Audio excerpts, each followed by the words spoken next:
હાલો, કેમ છે વિદ્યાર્થી મિત્રો? મજામાં?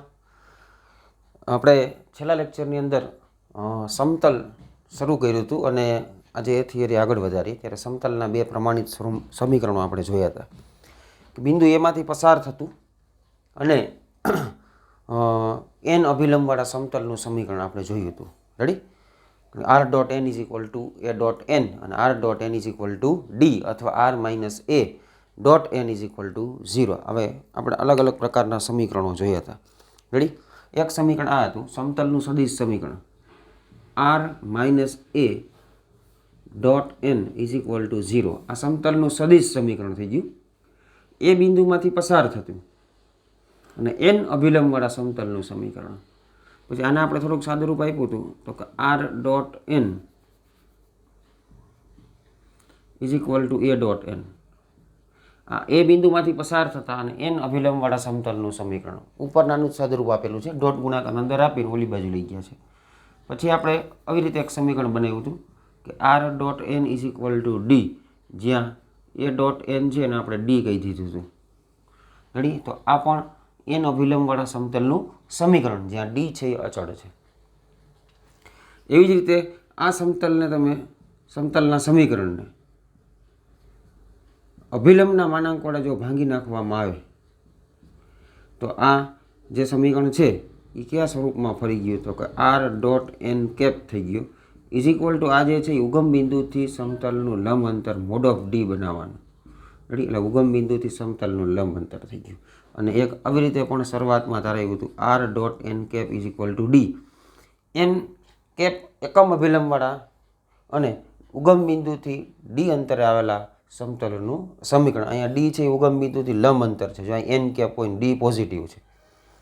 જો તમને અહીંયા એન કેપ ના આપ્યું હોય અને જો તમારે એન કેપ બનાવવું હોય તો એને સમતલના અભિલંબના માનાંક વડે ભાંગી નાખો એટલે એન સદિશના છેદમાં સદિશનું માન એટલે એન કેપ થઈ જાય. અહીંયા જે અચળ હોય એને તમે એના માનાંક વડે ભાંગી નાખશો એટલે અહીંયા ધન બનાવવાના, ઋણ નિશાની હોય તો આ બાજુ આપી દેવાની, એન કેપ એનને આપી દેવાની એટલે એ ધન થઈ જાય. ઉગમ બિંદુથી અંતર હંમેશા ધન હોય એટલે આ ઉગમ બિંદુથી લંબ અંતર થઈ ગયું.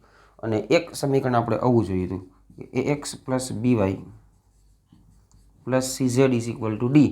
ડી લખો તો પણ ચાલે, X plus B Y plus C Z minus D is equal to લખો તો પણ ચાલે, અને અહીંયા પ્લસ ડી લખો તો ચાલે, કારણ કે તમારે લખવાના છે ડી. પ્લસ લખો માઇનસ લખો, કિંમત તો એ જ પ્રમાણે આવવાની છે. રેડી? એટલે આ બધા અલગ અલગ સમતલોના સમીકરણો થઈ ગયા, એ ખાસ તમારે જોવાના રહેશે. રેડી? આપણે આ ભણી ગયા છીએ. હવે જે આપણે ભણવાનું છે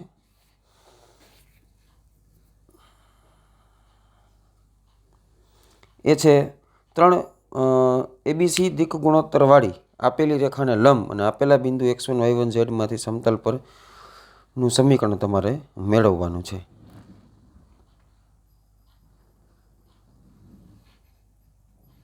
રેડી?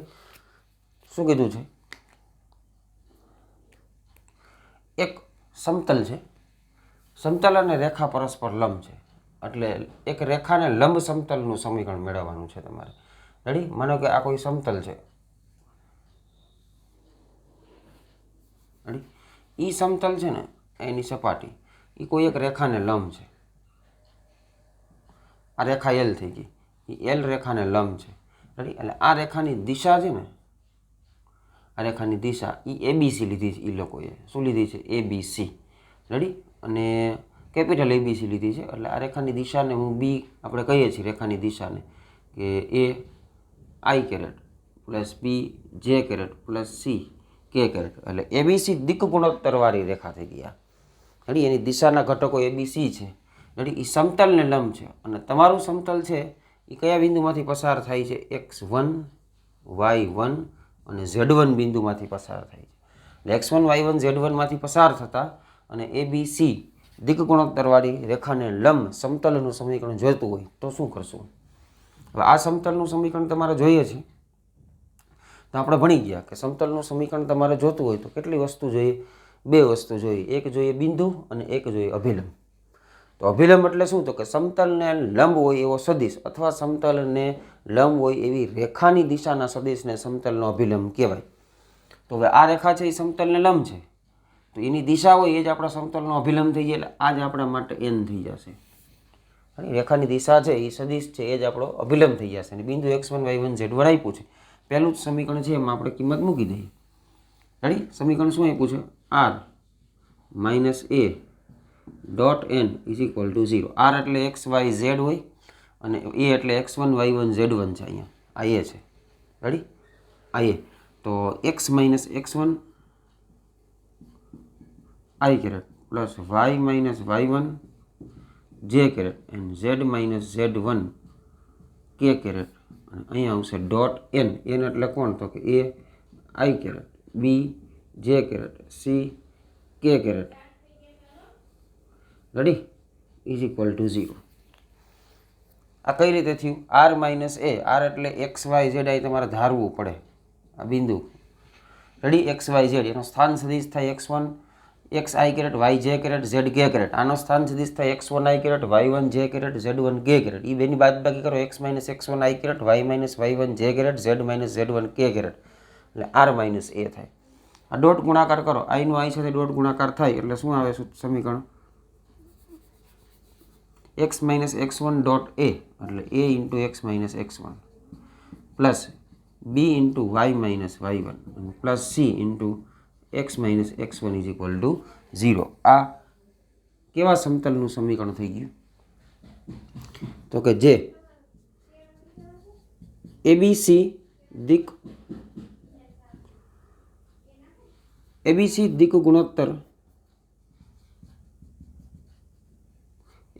દિક ગુણોત્તર વાળી રેખાને લંબ અને x1 y1 z1 બિંદુમાંથી પસાર થતી રેખાનું સમીકરણ છે. માંથી પસાર થતા સમતલનું સમીકરણ છે.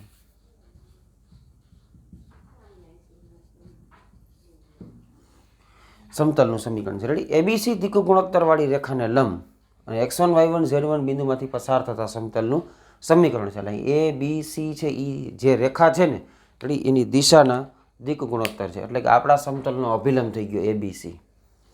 x માઇનસ x1 કરીને છે એ બિંદુ છે, y માઇનસ y1 y1 છે એ બિંદુ છે, અહીં z માઇનસ z1 આવશે, z માઇનસ z1. રેડી? એટલે આ રીતે આ સમતલનું સમીકરણ બનશે. એટલે આવી રીતે અલગ અલગ બધા બનતા જશે. રેડી? પણ આ બધા યાદ રાખવાની કોઈ જરૂર નથી. રે તો વધારે સારું, પણ એક જો સમીકરણ યાદ રહી જાય આ અથવા રેડી ને આ ત્રણ યાદ રહી જાય એટલે કમ્પ્લીટ થઈ ગયું. એમાંથી આ કેમ બને છે એ આવડી જાય. અને એક X plus B Y plus cz plus D is equal to 0. આ કાર્તેજીય સમીકરણ થઈ ગયા. રેડી? આ કાર્તેજીય સમીકરણ છે. આ તો અલગ અલગ એના સ્વરૂપો છે. ડાયરેક્ટ તમે સૂત્ર કિંમત મૂકીને ગણી શકો. બાકી તમને અભિલંબ મળી ગયો, બિંદુ મળી ગયું.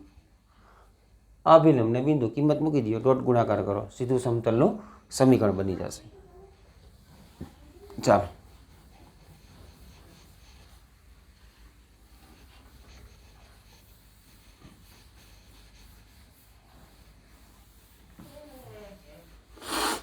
એના પછી ત્રણ અસમરેખ બિંદુમાંથી પસાર થતા સમતલનું સમીકરણ. આ સરસ છે. ત્રણ અસમરેખ બિંદુઓમાંથી પસાર થતા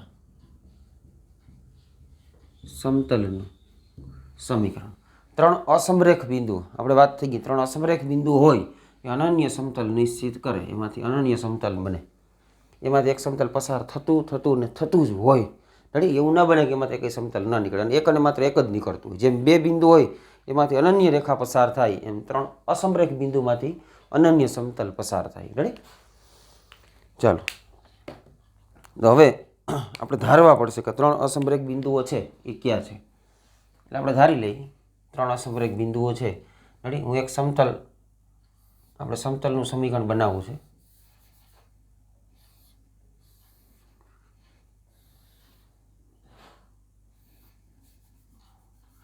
સમતલને પાઈ વડે આપણે દર્શાવીએ છીએ એટલે હું અહીં પાઈ લખી નાખું છું. રેડી? ઓકે. ત્રણ અસમરેખ બિંદુ એટલે આ એ બિંદુ છે, એના યામ છે x1 y1 અને z1. આ બિંદુ બી છે એના યામ છે x2 y2 અને z2. અને આ બિંદુ સી છે એના યામ છે x3 y3 અને z3. રેડી? ઓકે, 3 અસમરેખ બિંદુઓ થઈ ગયા. તો પહેલી શરત એ કે ત્રણેય અસમરેખ હોવા ખૂબ અગત્યની બાબત છે. રેડી? અસમરેખ છે કે નહીં કેમ નક્કી થાય એ આપણે 10મા ચેપ્ટરમાં જોઈ લીધું કે આ 3 બિંદુમાંથી 2 સદિશ બને. એક AB સદિશ બનશે અને એક AC સદિશ બને. રેડી? આ સદિશનું નામ થાય AB અને આ સદિશનું નામ થશે AC. 2 સદિશોનો ક્રોસ ગુણાકાર, જો ક્રોસ ગુણાકાર અત્યારે જો અસમરેખ છે એટલે અલગ અલગ દિશા છે, અલગ અલગ દિશા છે એટલે ક્રોસ ગુણાકાર 0 ન થાય.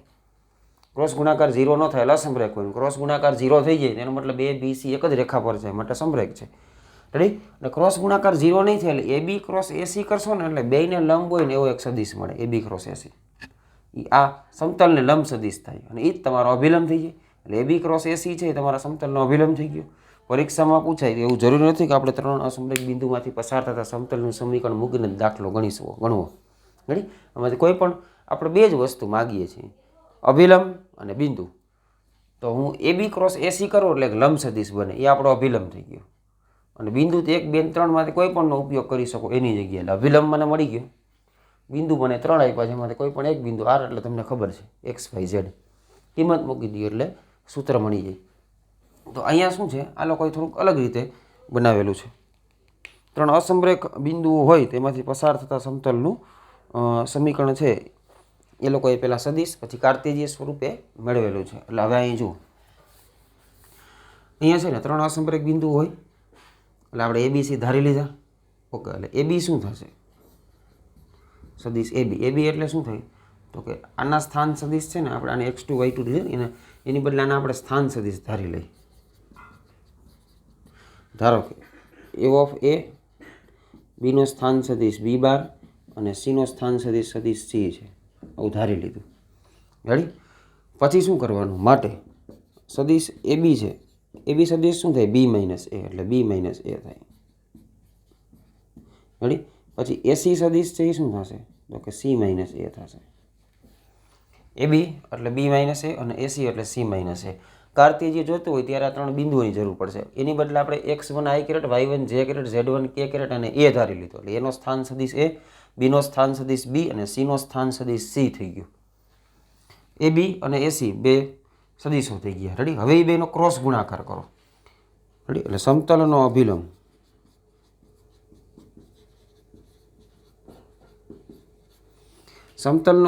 n એ શું થશે ખબર? AB cross AC. સમતલમાં આવેલા કોઈ પણ 2 સદિશો હોય એ બેયનો ક્રોસ ગુણાકાર કરો એટલે બેયને લંબ હોય ને એવો સદિશ બને. એ બેયને લંબ હોય એવો સદિશ જ આપણા સમતલને લંબ હોય એટલે એ શું થઈ જાય? કારણ કે આ બંને સદિશો સમતલમાં આવેલા હોય. અત્યારે બોર્ડ જ આપણું સમતલ છે ને, જે તમને મેં સમાંતર બાજુ ચતુષ્કોણ કર્યો છે એ બોર્ડ જ છે ધારો કે, અને આ AB અને AC એમાં જ છે. એ બેયનો ક્રોસ ગુણાકાર કરશો એટલે બેયને લંબ સદિશ બને.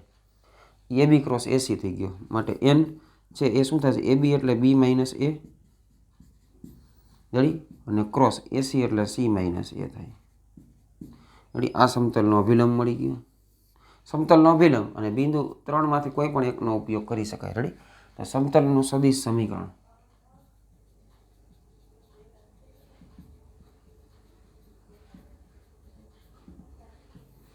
ત્રણ અસમરેખ બિંદુઓમાંથી પસાર થતા સમતલનું સદિશ સમીકરણ.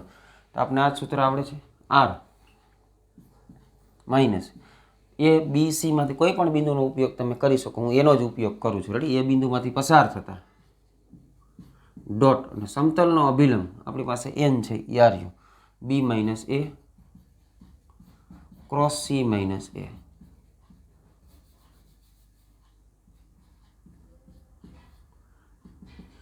Is equal to 0. આ સમતલનું 3 અસમરેખ બિંદુમાંથી પસાર થતા સમતલનું કાર્તેજીય સમીકરણ થઈ ગયું. રેડી? સદિશ સમીકરણ થઈ ગયું. આ સમીકરણ છે રેડી? એમાં આ એક સદિશ છે, આ બીજો સદિશ છે, આ ત્રીજો સદિશ છે. એકનો ડોટ અને 2નો ક્રોસ એટલે પેટી ગુણાકાર થઈ જાય. એટલે કઈ રીતે ત્રીજો સદિશ બનાવ્યો હોય તો કંઈક રખડું બિંદુ લીધું હોય P, એનો સ્થાન સદિશ R લીધો હોય. રેડી? એટલે આર એટલે એક્સ વાય ઝેડ, આ બિંદુના યામ શું હોય? X Y Z. રેડી? અને પી છે ને અહીં લખી નાખું છું, અને પી છે એનો સ્થાન સદિશ આર. તો એપી સદિશ છે ને, એપી, રેડી, એપી સદિશ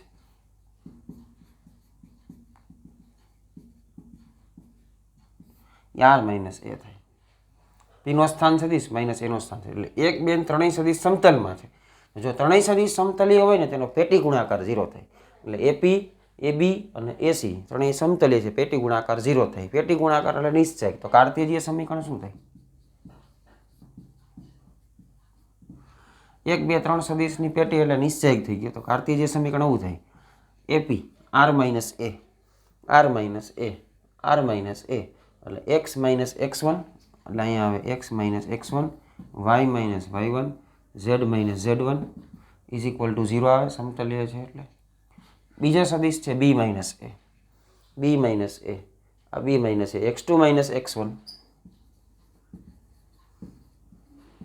y2 માઇનસ y1 અને z2 માઇનસ z1 થશે. રેડી?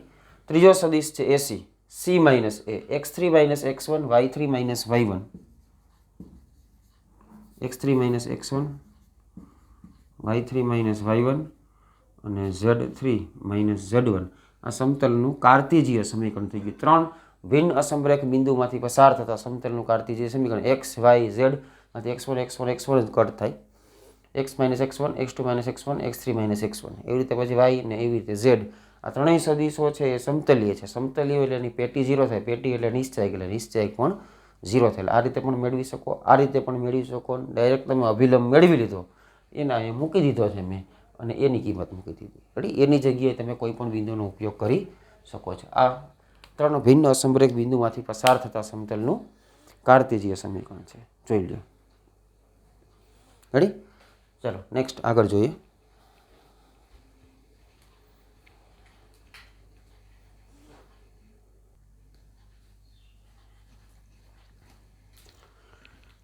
ચાલો હવે આપણે એના પછીની થિયરી જોઈએ.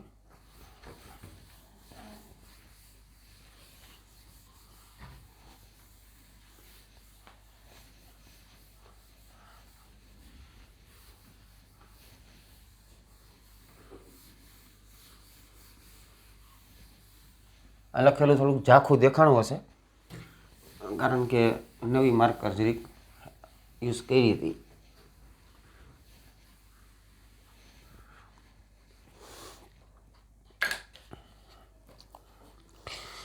રેડી? એટલે બંને પ્રકારના સમીકરણ આપણે જોઈ લીધા, કાર્તેજીય અને સદિશ સમીકરણ. 3 ભિન્ન અસમરેખ બિંદુમાંથી પસાર થતા સમતલના સમીકરણ. રેડી? હવે આવે છે યામક્ષો સાથે એબીસી અંતઃખંડ બનાવતા સમતલનું સમીકરણ.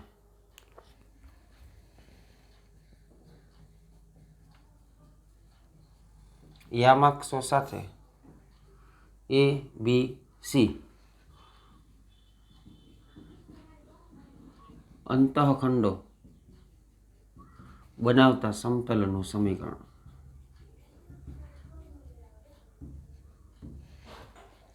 આમાં કાર્તેજીય સમીકરણ આપણે રેખાનું સમીકરણ ભણી ગયા, ખબર હોય તો 11મા ધોરણમાં. એક્સ અક્ષ સાથે એક્સ અંતઃખંડ, વાય અક્ષ સાથે બી અંતઃખંડ બનાવતા સમતલ રેખાનું સમીકરણ x upon a plus y upon b is equal two 1. એટલે એક્સની નીચે એ છે ને, મતલબ એક્સ અંતઃખંડ એ છે, વાયની નીચે બી છે, મતલબ વાય અંતઃખંડ બી છે આપણો. રેડી? એવી જ રીતે અહીંયા એ બી છે, એક્સ અક્ષ, વાય અક્ષ અને ઝેડ અક્ષ હોય. એટલે આ રીતે આ ઝેડ અક્ષ છે, આ આપણો વાય અક્ષ છે. રેડી? અને આ છે એ એક્સ અક્ષ છે.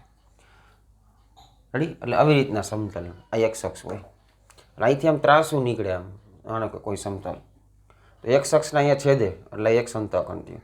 અહીંથી આમ જાય એટલે વાય અક્ષના અહીંયા છેદે એટલે વાય અક્ષ છે. અહીંથી આમ જાય એટલે ઝેડ અક્ષના અહીંયા છેદે એટલે આ ઝેડ અંતઃખંડ થઈ ગયો. રેડી? એટલે માનો કે આવી રીતના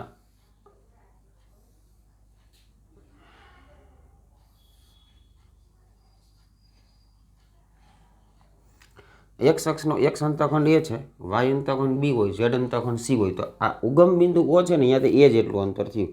તો આ બિંદુના અહીંયા એ 0 0 હોય, કારણ કે એક્સ અક્ષ પરનું બિંદુ છે.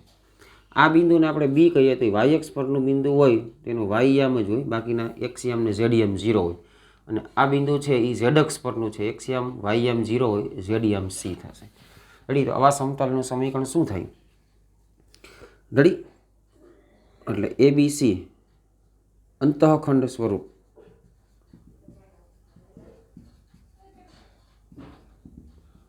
x upon a plus y upon b plus z upon c is equal two 1. આ આપણું અંતઃખંડ સ્વરૂપ થઈ ગયું. વધારે ડીપમાં ન જતા ડાયરેક્ટ આવી રીતે આપણે આ આવડે છે એટલે આ તમને ખબર હશે. x upon a plus y upon b plus z upon c is equal two 1. માનો કે કોઈ સમતલ છે એનું સમીકરણ આવું છે, 2x અથવા એમ રાખીએ 4x પ્લસ 6y પ્લસ 5 ને 25 ને 5 વડે ભાંગીએ માનો કે, તો નીચે એક વધવું જોઈએ ને, એટલે 5x વત્તા 10y પ્લસ 15z બરાબર માનો કે અહીંયા 25 આપ્યા છે. રેડી? તો આને હું 25 વડે ભાંગી નાખું ને, રેડી? એટલે સામે મારે 1 બનાવવા પડે, એટલે 25 વડે ભાંગવાના, એટલે 5x ના છેદમાં 25, 10y ના છેદમાં 25, 15z ના છેદમાં 25 બરાબર 1. અહીંયા 5 5 25, 5 2 10, 5 5 25, 5 3 15, 5 5 25 વધ્યા. એટલે x ના છેદમાં 5, 2y ના છેદમાં 5, 3z ના છેદમાં 5 બરાબર 1 થયું. અહીંયા જો આ 2 છે ને એને છેદના છેદમાં મોકલી દેવાના, અને આ 3 છે એને પણ છેદના છેદમાં મોકલી દેવાના. એટલે x અંતઃખંડ a, y અંતઃખંડ b, z અંતઃખંડ c થઈ ગયો. એટલે ABCની કિંમત મળી ગઈ. સામે 1 છે, ઉપર x y z, અહીંયા પ્લસની નિશાની જ હોવી જોઈએ. રેડી? પછી તમારે ABC પસંદ કરવાના, એટલે એ તમારા અંતઃખંડો થશે. ટૂંકમાં સામે 1 બનાવવાના થશે. આ અંતઃખંડ સ્વરૂપ થઈ ગયું. લખી લે.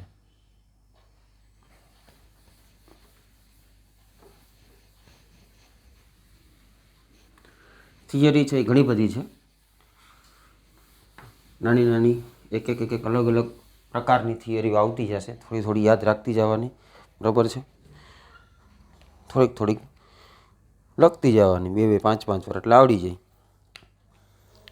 પછી એના પછીનું સ્વરૂપ છે કે બે સમતલોના છેદમાંથી પસાર થતા સમતલનું સદિશ તેમજ કાર્તિજીય સમીકરણ. આપણે બે રેખાના છેદબિંદુમાંથી પસાર થતા કોઈ પણ રેખાનું સમીકરણ જોતું હોય તો પહેલી રેખા વત્તા લેમ્બડા ગુણાકારમાં બીજી રેખા બરાબર 0. બે રેખાના છેદબિંદુમાંથી પસાર થતા રેખાની સહતિઓનું સમીકરણ જોયું. એવી જ રીતે અહીંયા સમતલ માટે મિત્રો, સમતલ અને રેખાના સમીકરણ છે ને આમ મિલતા જુલતા હોય એવું લાગશે, કારણ કે આમાં એક્સ વાય હોય અને આમાં ઝેડ વધારાનો આવે. રેખાનું સમીકરણ જોયું હોય તો ax plus B Y plus c બરાબર 0 હોય, તો અહીંયા ax plus B Y plus cz plus d બરાબર 0 હોય.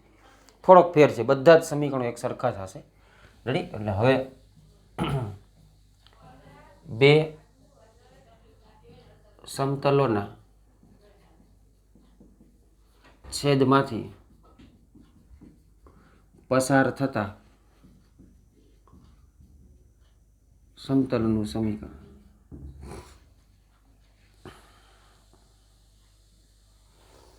બે સમતલોના છેદમાંથી પસાર થતા સમતલોનું સમીકરણ. કારણ કે એક સમતલ નો નીકળે, અસંખ્ય સમતલ નીકળે. જો એવી રીતે આ બે રેખા છે એકબીજાને છેદે છે, એટલે એક છેદબિંદુ, બે રેખાના છેદબિંદુમાંથી પસાર થતી રેખાઓની સહતિના સમીકરણ. કારણ કે આ બિંદુમાંથી અસંખ્ય રેખાઓ પસાર થાય, રેડી? એટલે સહતિ બને. પછી તમને એમ કીધું કે આ બિંદુમાંથી પસાર થતી ને તથા આ બિંદુમાંથી પસાર થતી, તો એ અનન્ય રેખા થઈ જાય. એટલે બે કેસ આપવા પડે, એક છેદબિંદુ અને કોઈ એક બીજું બિંદુ અથવા કોઈ બીજો એનો વિકલ્પ આપવો પડે કે આ રેખા આ બિંદુમાંથી પસાર થતી, આ રેખાને લંબ, આ રેખાને સમાંતર. રેડી? એવી રીતે અલગ અલગ કેસ તમને આપવા મળે. એટલે અહીંયા પણ એવું જ થાય કે બે સમતલ એકબીજાને છેદે ને એટલે કે રેખા રચાય. યાદ રાખજો, બે સમતલ હોય એકબીજાને છેદે એનાથી એક છેદિકા રચાય. અને એક રેખામાંથી અસંખ્ય સમતલો પસાર થાય. માનો કે આ કોઈ એક રેખા હોય, આ રેખા છે, તો આમાંથી અસંખ્ય અલગ અલગ અલગ સમતલો પસાર થાય. રેડી? તમારી બુક છે એનું જે બાઇન્ડિંગ કરેલું છે એ રેખા છે, અને પેજ છે એ બધા અલગ અલગ સમતલો છે. એ ક્યાં બાઇન્ડિંગમાં છેદે છે, મતલબ એ એની છેદ રેખા થઈ ગઈ. તો તો બે સમતલો એકબીજાને છેદે ને એટલે એની છેદરેખા રચાય ને એ છેદરેખામાંથી અસંખ્ય સમતલો પસાર થાય ને એ સમતલોની સહતિનું સમીકરણ આપણે જોઈએ છીએ. રેડી? એટલે આપણે ધારી લઈએ, ધારો કે બે સમતલો આપણે પાઈ 1 કહીએ, સદિશ સ્વરૂપે લખું છું r dot n1 ready minus D is equal to 0 આ બાજુ લઈ આવવાનું. અને બીજું સમતલ છે એને આપણે r ડોટ એનો અભિલંબ n2 કહીએ છીએ, એનું અચળ પદ d2 થાય છે બરાબર 0. આ બે સમતલોના છેદમાંથી પસાર થતા સમતલનું સમીકરણ જોતું હોય, રેડી? ઓકે, એટલે માગેલ સમતલનું સમીકરણ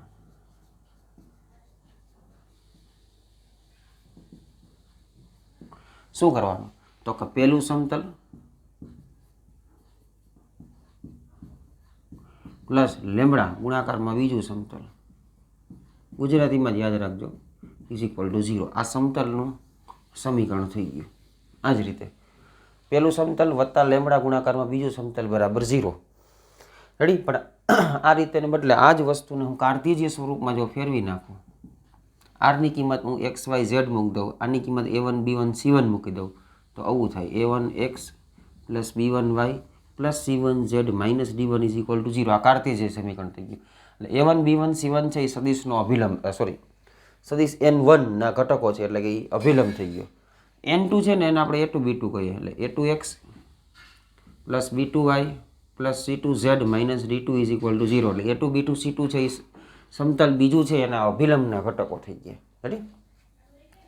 આ જ વસ્તુને જો પેલું સમતલ શું છે? પહેલું સમતલ વત્તા લેમડા ગુણાકારમાં બીજું સમતલ, એટલે કાર્તીય સ્વરૂપ આવું થાય a1x plus b1y plus c1z minus d1 plus lambda ગુણાકારમાં બીજું સમતલ, એટલે a2x plus b2y c2z minus d2 બરાબર 0 થાય. રેડી? આ સમતલ છે એનું સમીકરણ થઈ ગયું. હવે જો લેમડાની કિંમત 0 હોય તો આ જ સમતલ આપણું માગેલું સમતલ થાય. લેમડાની કિંમત 1/0 એટલે અહીં 0 અહીં ગુણાકારમાં આવે, આ સમતલ આપણું થાય. લેમડાની કિંમત 2 આવે, ગુણાકાર કરી નાખો, નવું સમતલ બને. લેમડા બદલાય એમ સમતલો અલગ બદલાતા જશે, કારણ કે બે સમતલો એકબીજાને છેદે, રેડી? એનાથી એક છેદિકા રચાશે.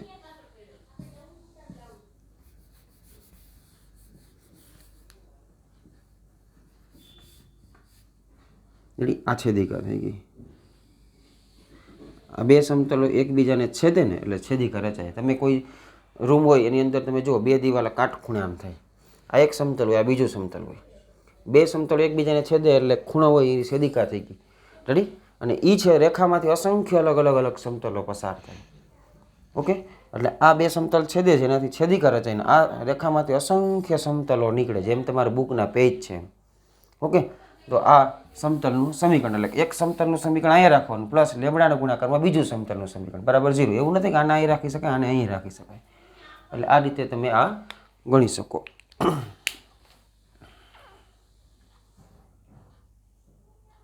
બે સ્વરૂપ છે, આ સદિશ છે, આ કાર્તીજીય સ્વરૂપ છે.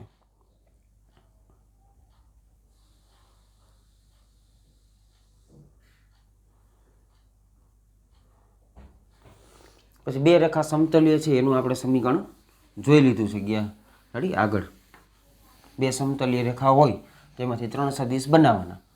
બે રેખાઓની દિશાઓનો ક્રોસ ગુણાકાર એટલે b1 ક્રોસ b2 એ લંબ સદિશ થયો, અને a2 માઇનસ a1 કરો એ આપણે જોઈ લીધું હતું. ટેબલ ડાયાગ્રામ ડ્રો કર્યો હતો, એરો ડાયાગ્રામ, એની અંદર બે રેખા સમતલીય હોવાની શરત.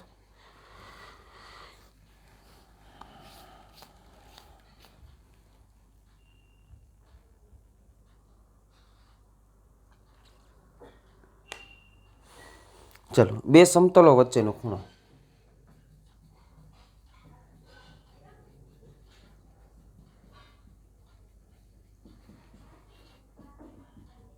આ ટોપિક કેન્સલ થયેલો છે પણ છતાંય આપણે સૂત્ર જોઈ લઈએ. બે સમતલ વચ્ચેનો ખૂણો એટલે બંને સમતલ અને અભિલંબ વચ્ચેનો ખૂણો. બે રેખા વચ્ચેનો ખૂણો એટલે શું થાય? તો કે બે સમતલ વચ્ચે એટલે બેની દિશાઓ વચ્ચેનો ખૂણો.